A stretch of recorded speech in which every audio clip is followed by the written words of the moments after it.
Hello, my dear students. Welcome back to my YouTube channel. So, today we are going to talk about chapter number 6, History, Class 8,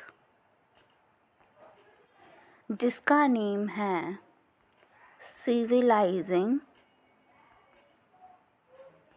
the Natives, Educating the Nation. Educating the Nations. ठीक है. सबसे पहले हम इसके थोड़े introduction पे discuss करते हैं ताकि आपको क्लियर हो जाए कि हम ये चैप्टर पढ़ क्यों रहे हैं. ठीक है. तो इस चैप्टर को पढ़ने का रीज़न ये है कि हमें पता है कि ब्रिटिश ना काफ़ी सालों से हमारे देश में राज कर रहे थे. ठीक है. रिवेन्यूज़ कलेक्ट कर रहे थे, बहुत कुछ कर रहे थे. ठीक है. लेकिन अब इनके माइंड में क्या आता है कि अब ना मतलब इन्होंने ब्रिटिशर्स हैं इन्होंने इंडियंस को किस तरीके से देखा. इंडियंस क्या है उनके पर्सपेक्टिव में? अनसिविलाइज्ड. ठीक है. ये अनसिविलाइज्ड का मतलब क्या होता है? जिनका डेवलपमेंट नहीं होता. ठीक है. जिनको एजुकेशन का ही नहीं पता. ठीक है. तो इन्होंने सोचा कि क्यों ना इन इंडियंस को अनसिविलाइज्ड से सिविलाइज्ड किया जाए. ठीक है. कैसे? एजुकेशन देके. ठीक है. ताकि हम अपने देश में और भी डेवलपमेंट कर सकें. ठीक है. अपने अकॉर्डिंगली. ठीक है. तो जी यहाँ ये तो आपको पता चल गया कि हम ये चैप्टर पढ़ क्यों रहे हैं. तो इसकी शुरुआत जो है बेसिकली एक सबसे पहला जो इसका टॉपिक है जिसकी शुरुआत हो रही है उसका नाम है the tradition of orientalism. The tradition of orientalism. ठीक है. तो जी इसमें होता क्या है 1783 में कैलकाटा में एक पर्सन आता है जिसका नाम क्या होता है? William Jones.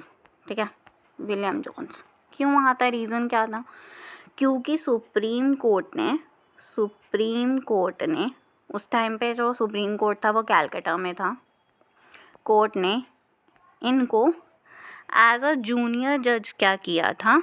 जूनियर जज जो है अपॉइंट किया था. बात समझ में आई?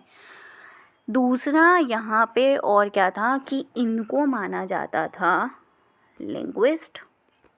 ठीक है. क्या माना जाता था? लिंग्विस्ट. ठीक है. लिंग्विस्ट का मतलब क्या होता है?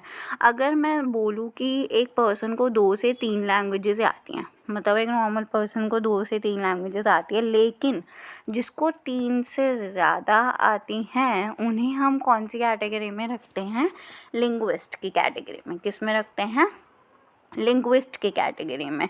तो जी इनको क्यों कहा जाता था? ये कौन कौन सी लैंग्वेजेस जानते थे? ये जानते थे ग्रीक, लैटिन, फ्रेंच, इंग्लिश. ठीक है. Arabic, Persian. और मज़े की बात क्या थी कि ये दोनों लैंग्वेजेस इसने अपने फ्रेंड से सीखी थी. और ये जो हैं संस्कृत भी सीखने पे क्या कर रहे थे? ज़ोर डाल रहे थे. संस्कृत को भी ये क्या करना चाहते थे? समझना चाहते थे. तो इन्होंने क्या किया? ये पंडित्स के साथ बहुत ज़्यादा क्या करने लगे?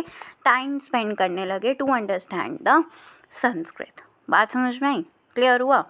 अब इन संस्कृत सीखने का रीज़न क्या था? क्योंकि ना ये एशियंट टेक्स्ट की बहुत रिस्पेक्ट करते थे, उसके बारे में डीप नॉलेज रखना चाहते थे. तो इन्होंने एशियन टेक्स्ट को पढ़ना क्या कर दिया? स्टार्ट कर दिया. ठीक है. तो जी अब इनकी अंडरस्टैंडिंग प्रोसेस करते करते इनको समझ में आया कि इनके अलावा और भी ब्रिटिश ऑफिशियल्स हैं जो कि एशियन टेक्स्ट को क्या करना चाहते हैं? समझना चाहते हैं. ठीक है. तो अब ये ब्रिटिश ऑफिशियल थे कौन? ठीक है. ऐसे कौन से लोगों से मिलेगी? तो एक का नाम तो था हेनरी, मैं क्लियर कर देती हूँ ताकि थोड़ा सा अच्छे से समझ में आ जाए। तो एक का नाम था Henry Thomas Colebrooke, okay. The second one is Nathaniel Halhed, ठीक है। तो ये दो नाम हैं जो कि मतलब ब्रिटिश ऑफिशियल जिनकी मुलाकात किनसे हुई, जॉन से, यानी कि विलियम जॉन से। तो इनको समझ में आया कि और भी ब्रिटिश ऑफिशियल्स हैं जो कि क्या करना चाहते हैं, एशियन टेक्स्ट को समझना चाहते हैं, एशियन टेक्स्ट की बहुत ज़्यादा रिस्पेक्ट करते हैं। तो इन तीनों ने मिलके क्या किया, इन तीनों ने मिलके एक सोसाइटी सेटअप करी, स्पेशली जोन्स ने सेटअप करी, जिसका नाम इन्होंने रखा एशियाटिक सोसाइटी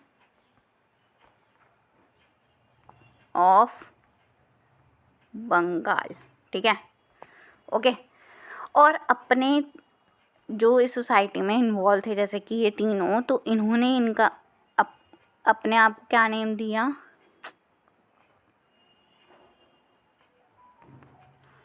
इन्होंने नेम दिया Asiatic researcher, okay. I hope यहाँ तक आपको बात समझ में आ चुकी होगी, ठीक है। और जो जॉन्स और कोलब्रुक थे वो तो एक ही पॉइंट ऑफ व्यू रखते थे, ठीक है। तो इनको रिसर्च करते करते पता चला एशियन टेक्स्ट के बारे में कि जो इंडियंस हैं वो एशियन टेक्स्ट की ग्लोरी को क्या करते जा रहे हैं, एशियन टेक्स्ट की ग्लोरी यानी प्राउड, मतलब जो एक ऑनर था उसका उनके नज़रिए में, वो खोते जा रहे हैं, ठीक है। तो जी इन्होंने ना एक काम स्टार्ट करा, इन्होंने जो भी संस्कृत और पर्शियन में जो टेक्स्ट बने हुए थे, एशियन टेक्स्ट, पर्शियन में जो टेक्स्ट बने हुए थे उसको कन्वर्ट करा इंग्लिश में, ठीक है, ताकि बाकी ब्रिटिश ऑफिशियल जो कि इसमें इंटरेस्टेड हैं वो क्या करें, उनको पढ़ सकें, ठीक है। तो इन्होंने पहले उसको रीड किया,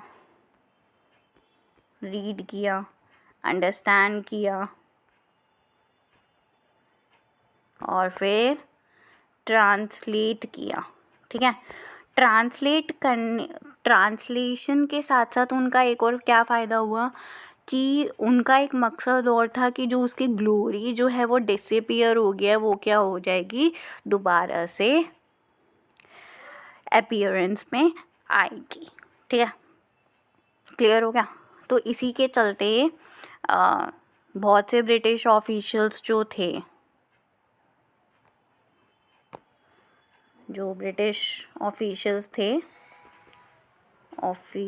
जो थे उन्होंने ना सोचा कि क्यों ना eastern education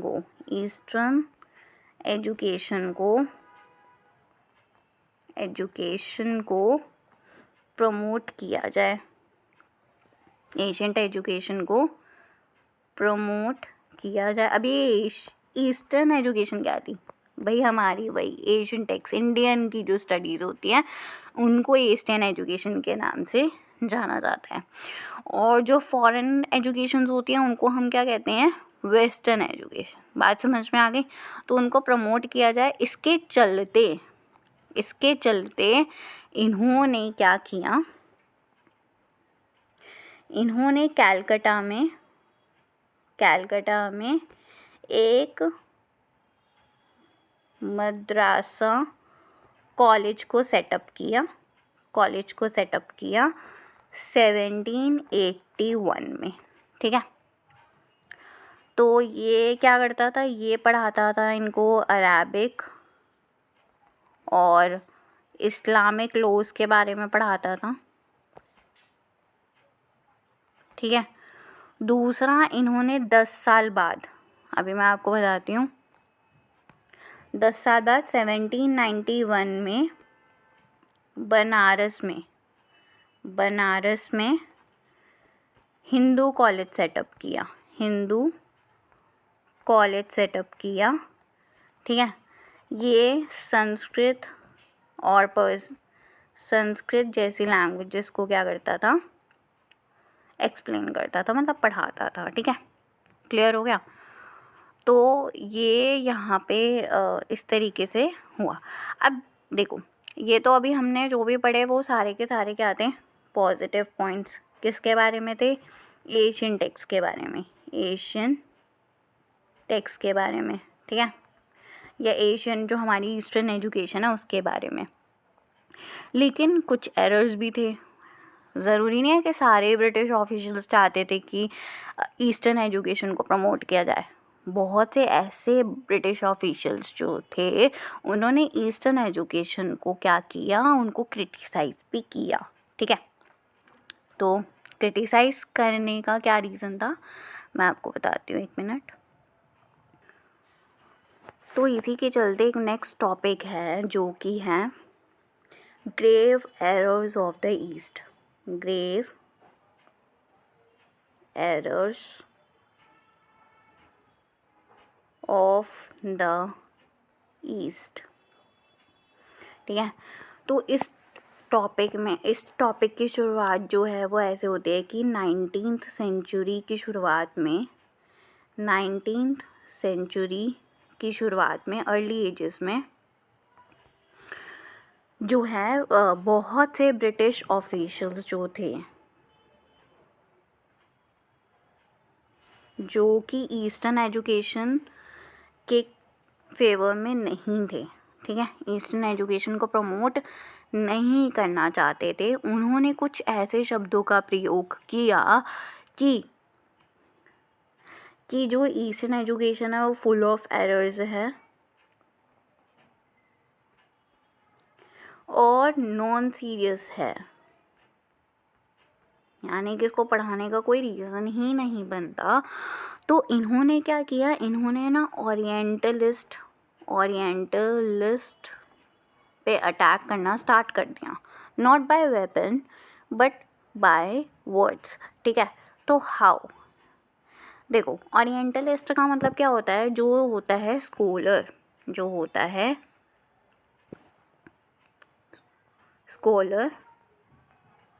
of Asian text, ठीक है, जो एशियंटिक एजुकेशन के बारे में सब जानता है उसको हम क्या कहते हैं, स्कॉलर, ओके।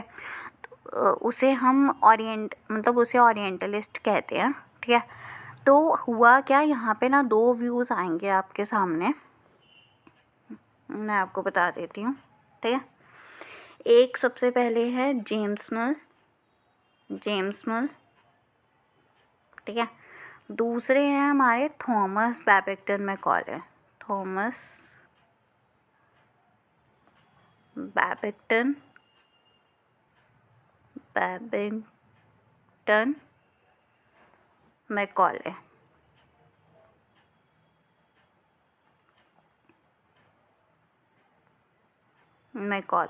ठीक है। तो जी जेम्स मिल क्या कह रहे थे, ठीक है। सबसे पहले हम जेम्स मिल की बात करते हैं। उन्होंने क्या कहा, इन्होंने ये कहा कि हमें नेटिव्स को वो नहीं पढ़ाना चाहिए जो वो पढ़ना चाहते हैं, ठीक है, सिर्फ उनको प्लीज़ करने के लिए, मतलब उनको खुश रखने के लिए, ताकि वो ब्रिटिश गवर्नमेंट के बिल्कुल अपोज ना जाए, उनसे खुश रहे, उनके हार्ट में एक अपनी प्लेस बनाने के लिए सिर्फ उनको नहीं पढ़ाना चाहिए, ठीक है। तो उनके वर्ड्स क्या थे, not to be teach the natives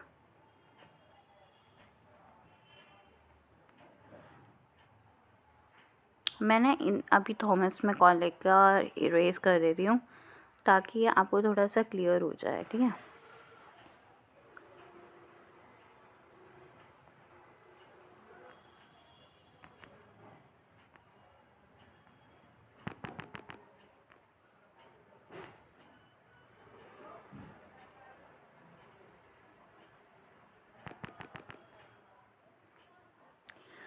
I think ये रेज नहीं हो रहा है, इधर ही लिख देती हूँ नेटिव्स। क्या हो गया इसे?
natives wanted to please them, ठीक है। तो उन्होंने क्या कहा कि हमें नेटिव्स को वो नहीं पढ़ाना चाहिए जो वो पढ़ना चाहते हैं, सिर्फ उनको प्लीज़ करने के लिए, उनको खुश रखने के लिए। उसका मेन रीज़न क्या होना चाहिए भाई? एजुकेशन का मेन रीज़न क्या हो सकता है? सोचो, एजुकेशन का मेन रीज़न क्या हो सकता है? एजुकेशन का मेन रीज़न है एम। अगर हम एम ऑफ एजुकेशन की बात करें तो ऐसा किसने कहा था? जेम्स मिल ने, कि वो होनी चाहिए यूज़फुल एंड प्रैक्टिकल, ठीक है। तो ये किसके वर्ड्स थे? जेम्स मिल के। किसके थे? जेम्स मिल के। बात समझ में आई? ओके, अब हम आते हैं थोड़ा सा थॉमस बैबेटन मैकॉले, उनके क्या वर्ड्स थे, ठीक है। क्योंकि इस पैराग्राफ में इन दोनों के ही पॉइंट ऑफ व्यूज़ बहुत ज़्यादा मैटर करते हैं और इसमें से क्वेश्चंस बनते हैं, तो इन पे थोड़ा सा हम फोकस करेंगे, ठीक है। तो हम बात अब करते हैं थॉमस बैबेटन मैकॉले, ठीक है। अब हम इनकी बात करने वाले हैं। भाई इनका मानना क्या होता है? पहली बात तो ये आए कब? ये आए थे 1830s में, ठीक है। तो जिन्होंने अपने पॉइंट ऑफ व्यू रखना स्टार्ट कर दिया कि भाई ईस्टर्न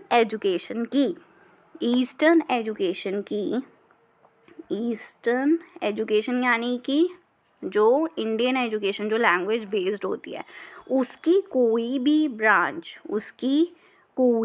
ब्रांच जो है वो यूरोपियन एजुकेशन को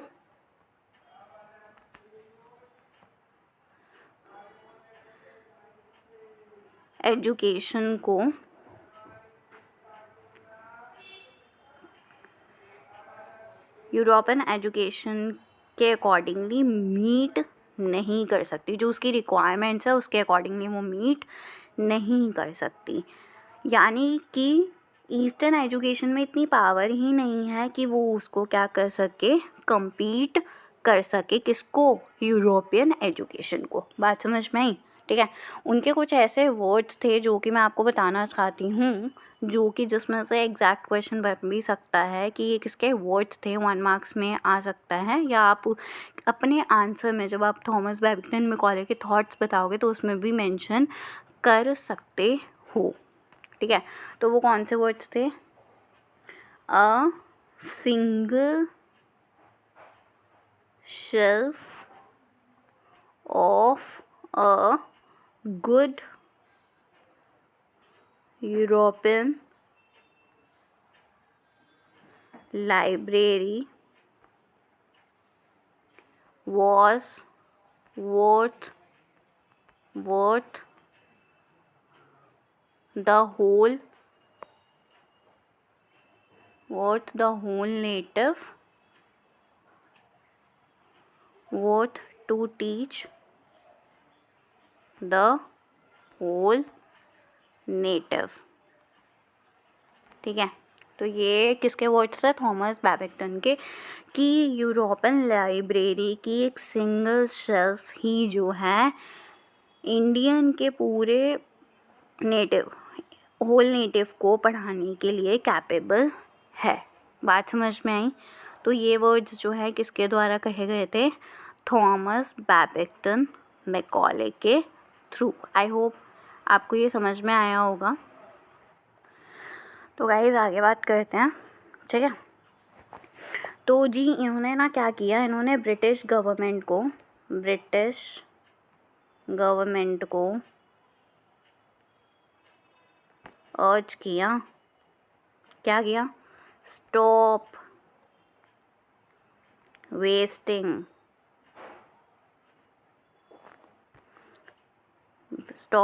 पब्लिक मनी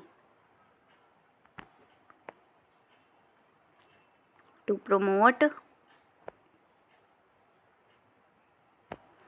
Oriental learning,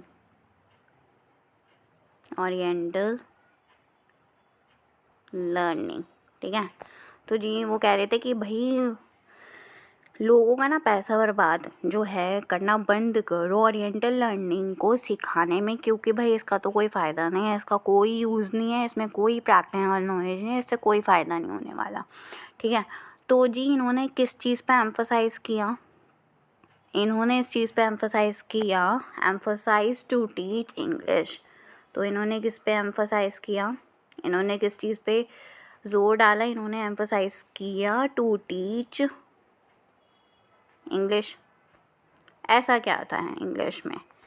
तो ये क्या करने वाला था? ये इंडियंस को अलाउ करता। भाई अगर इंडियंस इंग्लिश पढ़ते तो जी जो फाइनेस्ट लिटरेचर जो वर्ल्ड ने प्रोड्यूस किए हैं, ठीक है, जो फाइनेस्ट लिटरेचर जो प्रोड्यूस्ड हुए हैं वर्ल्ड के थ्रू, प्रोड्यूस्ड बाय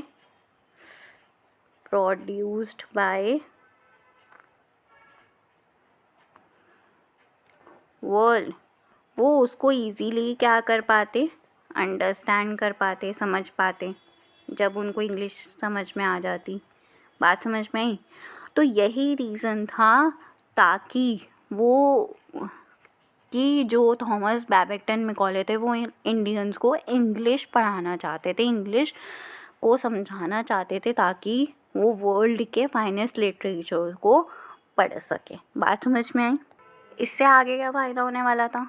इससे आगे फ़ायदा होने वाला था कि ये जो इंडियंस है वो अवेयर हो पाते।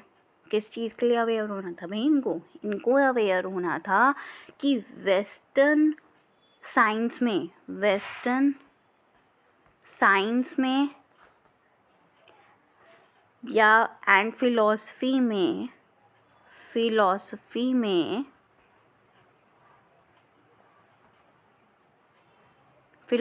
में किस टाइप के डेवलपमेंट्स हो रहे हैं। नो डाउट भाई जो वेस्टर्न एजुकेशन के थ्रू जो डेवलपमेंट्स हो रहे थे वो जो थे वो काफ़ी अच्छे थे एज़ कंपैरेटिवली टू इंडियंस, तो वो उसको ईज़िली क्या कर पाते? समझ पाते, ठीक है, उनसे अवेयर हो पाते, ठीक है। तो जी इंग्लिश जो है, इंग्लिश पढ़ाने का उनको यही रीज़न था कि वो उनको क्या कर सकते थे भाई, डेवलपमेंट्स जो भी हो रहे हैं वेस्टर्न साइंस में वो उसको अंडरस्टैंड कर पाते, उससे अवेयर हो पाते। दूसरा क्या था? दूसरा रीज़न था उनको सिविलाइज्ड करने में, ऑब्वियसली, है ना, सिविलाइज्ड पीपल बनाने में उनको ईजी रहता। दूसरा उनके टेस्ट में चेंज आता, changing their taste, value and culture, ठीक है। तो इस तरीके से जो है आया। अब इसी के थ्रू क्या हुआ? एक इंग्लिश एजुकेशन एक्ट पास हुआ एक इंग्लिश एजुकेशन एक्ट पास हुआ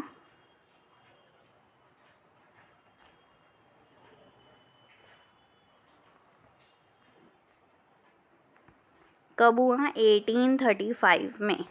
क्या रीज़न था? ये इंट्रोड्यूस्ड हुआ ताकि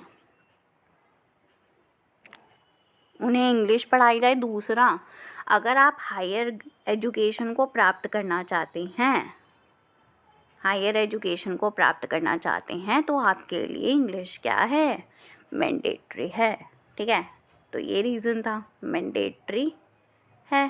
ठीक है, ये रीज़न था। ओके, दूसरा जी, अभी प्रीवियसली हमने कुछ कॉलेजेस के नाम पढ़े थे।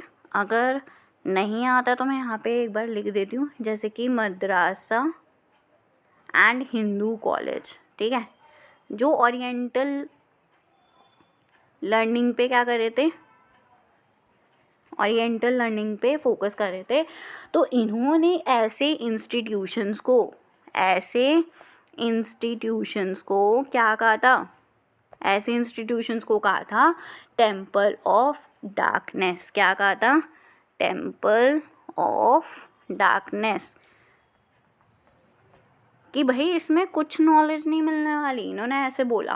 ठीक है, इससे यहाँ पे हमारा कोई फ़ायदा नहीं है। ठीक है, तो जी यहाँ से क्या हुआ? इंग्लिश टेक्स्ट बुक को क्या किया गया? प्रोड्यूस किया गया। इंग्लिश टेक्स्ट बुक को क्या किया गया? प्रोड्यूस किया गया फॉर स्कूल्स। बात समझ में आई? ओके, अब आते हैं हमारा जो नेक्स्ट टॉपिक बेसिकली होने वाला है। तो जो हमारा नेक्स्ट टॉपिक होने वाला है वो है एजुकेशन फॉर कॉमर्स। ठीक है, तो अब इस टॉपिक में हम देखेंगे कि भाई क्या क्या है, उसको अंडरस्टैंड करेंगे।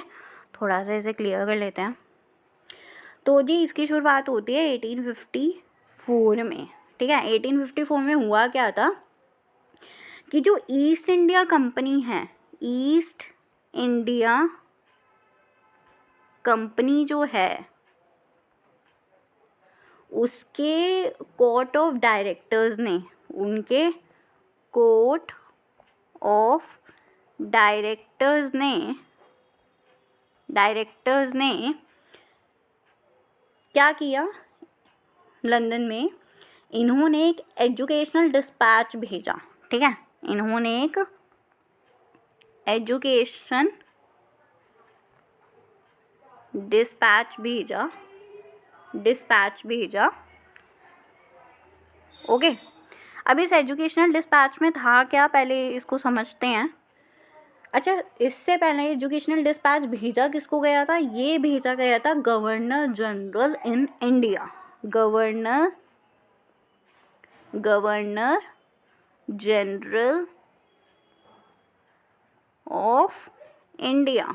ठीक है, इनको भेजा गया। ठीक है, अच्छा ये इशू किसने किया? ये बहुत इम्पोर्टेंट है। किसके द्वारा इशू हुआ था? Charles Wood. क्या नाम था? Charles Wood. ठीक है, तो अब इसमें वो क्या कहना चाहते थे इसको समझते हैं। इसमें एजुकेशनल डिस्पैच में था क्या? ठीक है, तो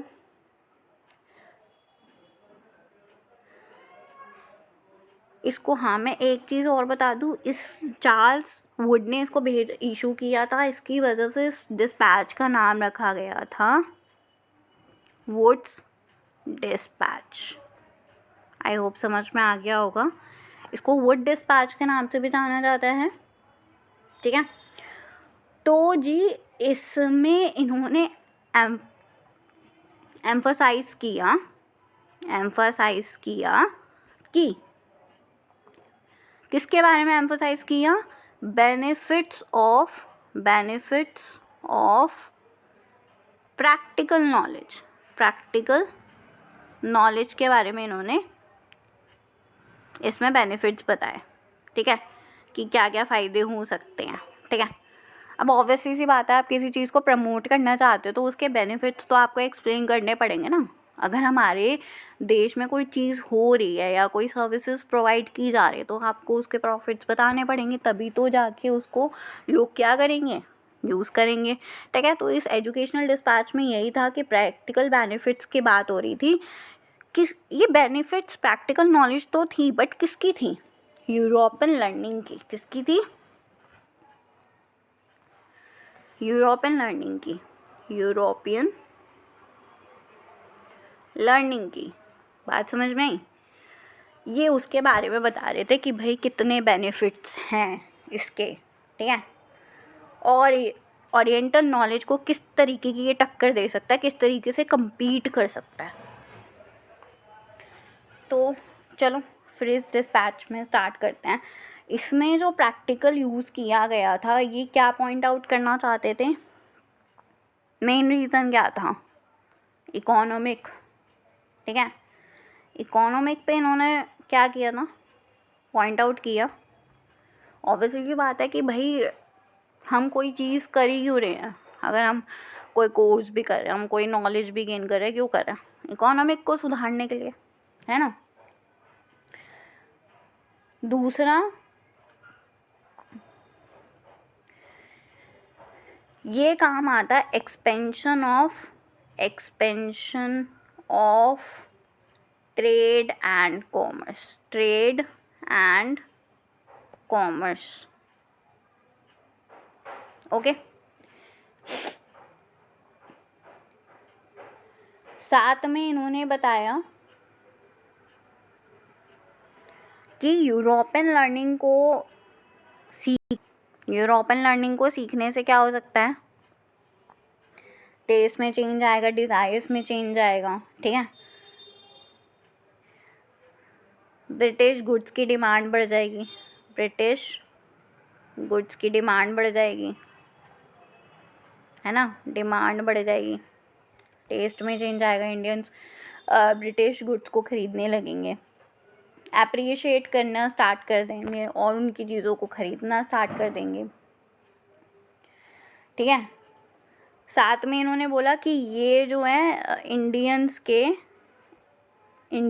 के मोरल कैरेक्टर को भी इम्प्रूव करेगा। समझ में आई, ट्रूथफुल और ऑनेस्ट बनाएगा उनको।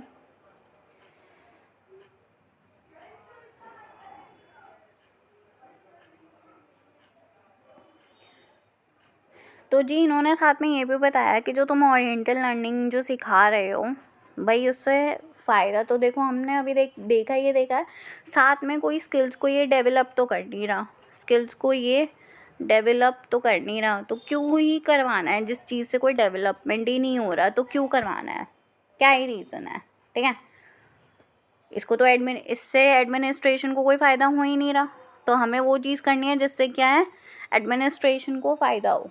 ठीक है, तो जब 1854 का डिस्पैच जो है फॉलो हो रहा था, तो उस टाइम पे जो है कुछ मेजर्स लिए गए थे ब्रिटिशर्स के थ्रू। ठीक है, तो इन्होंने क्या किया, एजुकेशन के रिगार्डिंग जो भी मैटर्स थे उन पे कंट्रोल करना स्टार्ट कर दिया। ठीक है, एंड कुछ यूनिवर्सिटी एजुकेशंस जो है सेटअप करने स्टार्ट कर दिए। एक मिनट, एजुकेशनल यूनिवर्सिटी सेटअप करनी स्टार्ट कर दी, यूनिवर्सिटीज़ को सेटअप करना स्टार्ट कर दिया। ठीक है, जो कि इसके बेसिस पे थी।